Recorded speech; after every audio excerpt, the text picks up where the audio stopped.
I was never a religious man, although I was raised in a religious household. I never did drugs, hit my wife, or killed anyone. Most folk would have described me as a decent human being. I guess I must have been, because when I had a near-death experience many years ago, I went to heaven. It's not a place I ever want to go back to.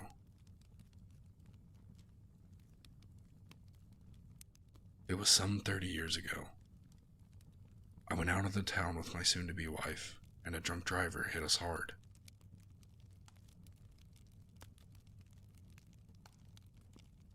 We swerved and crashed into a tree.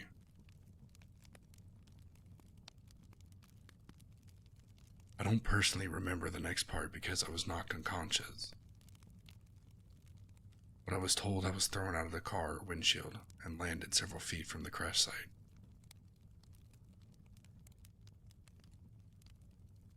The next thing I remember was waking up and seeing only darkness.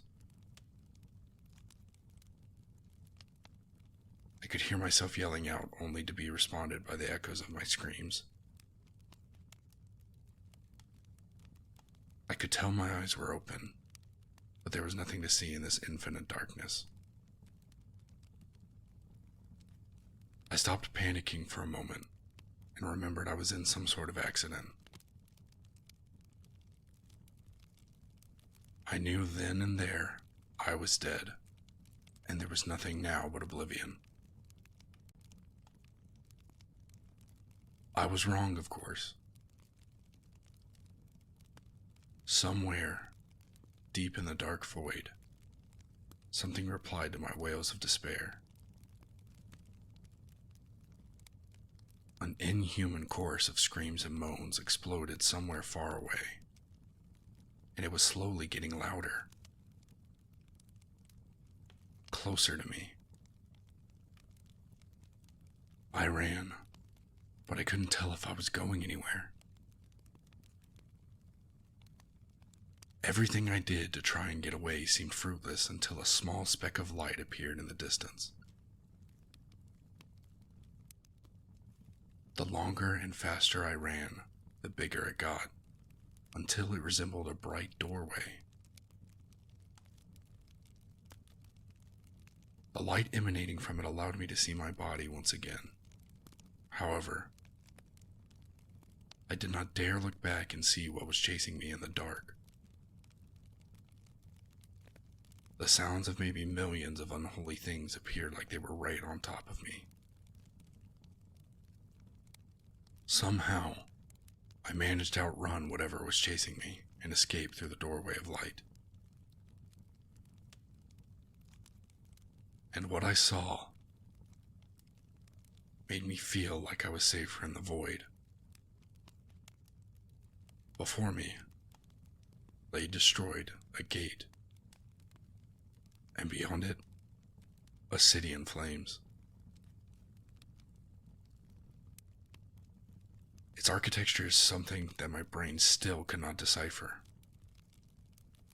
And in its prime, it must have been a sight that would have taken anyone's breath away. But now, the city streets were painted red with blood and loitered with corpses, while bodies were still complete had a beautiful pair of wings attached to their backs. It was obvious to me now, no matter in how much disbelief I was in, that I was in heaven, and something had gone horribly wrong. What happened to heaven? And what could have caused so much destruction and slaughter? Most importantly, where was God? As if to answer all my lingering questions, a familiar chorus of unholy screams and sounds exploded all around me. I panicked and ran as fast as I could to a large structure resembling a palace in the distance. With every step I took, I could hear how a new scream would join the howls behind me. Whatever they were, they knew that not everything was dead here now. And as I reached the palace steps, I desperately crawled to the entrance, only to be greeted by two huge closed doors. "Please, somebody open up." The doors remained closed, and I could hear the screaming and moaning getting closer all around me. I began to pray as I waited for the inevitable, and just as I had lost all hope for salvation, one of the doors opened slightly, enough for me to squeeze inside the palace doors. "Thank you. I don't know what would have happened to me if you hadn't answered." Once inside, a man secured the door behind me. He had very tired eyes. Eyes you would find on a man who has seen horrors few ever get the misfortune of witnessing in life. "We need to move. These doors won't keep them out for long now." The man signaled for me to follow him, as the things on the other side of the doors started to bang on them hard. I followed the man deeper into the palace until we reached a fantastical throne room where the man seemed to be living in. He sealed the entrance door behind us. This time, I noticed he took out something from a bag he was carrying and placed it on the door. I attempted to get some answers from him. "Can you tell me what's going on? What the hell are those things?" I asked him, hoping he was not as uninformed as I was. "They came out of nowhere. One day, I was greeting souls into our kingdom, and then the great horns of war were blown. Before anyone could react, we were invaded by dark creatures. Once the dark angels fell, it was a massacre. There were rumors these creatures were primordial, as old or older than God. Whatever the case was, they eventually overcame our defenses and had their way with everyone, including our Lord." The man pointed to the throne in the middle of the room. There lay a skeleton missing various ribs. Is that God?" A sense of overwhelming fear and panic came over me in waves. "Yes. What's left of him?" Even he was no match for their overwhelming numbers. "I've been using his ribs to bless every entrance in this palace. Whatever power they hold is fading with time." We could hear the screaming and banging noises grow louder as the creatures made their way deeper into the palace. "Have you ever tried escaping this place?" I mainly asked to know if there was any hope of surviving this horrendous situation. "It doesn't work like that for me. I would need a body on Earth to be able to leave heaven. However, I think you might still have a chance to survive." He walked over to God's throne, where his bones laid. "There might just be enough power left in these old bones to send you back to the living world." He gathered the old bones and began to chant in a language I've never heard before.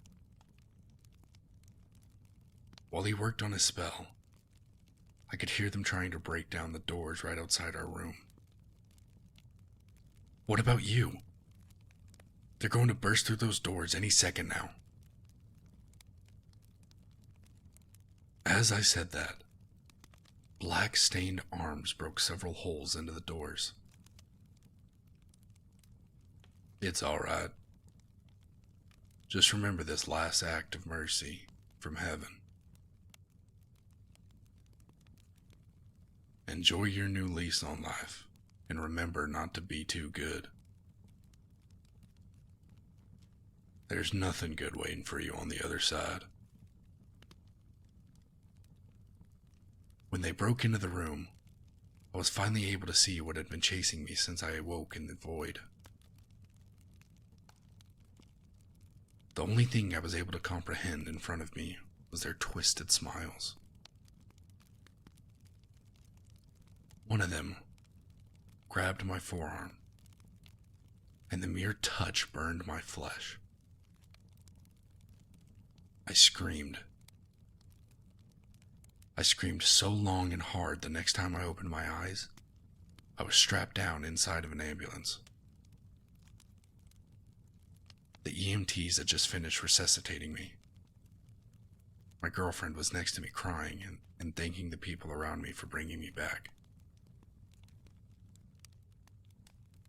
I was taken to the hospital, and after a few months of rehabilitation, I was able to live a full and long life.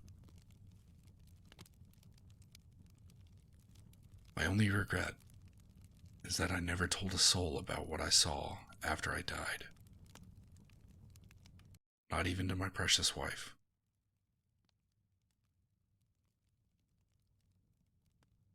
I can feel my time left on earth is short, and I have no intentions on going back to heaven. I still have a scar on my left forearm so long ago. A constant reminder of what awaited me on the other side. Once I finish writing this letter, I'm going to shoot myself in the head. With any luck, hell hasn't suffered the same fate as heaven did.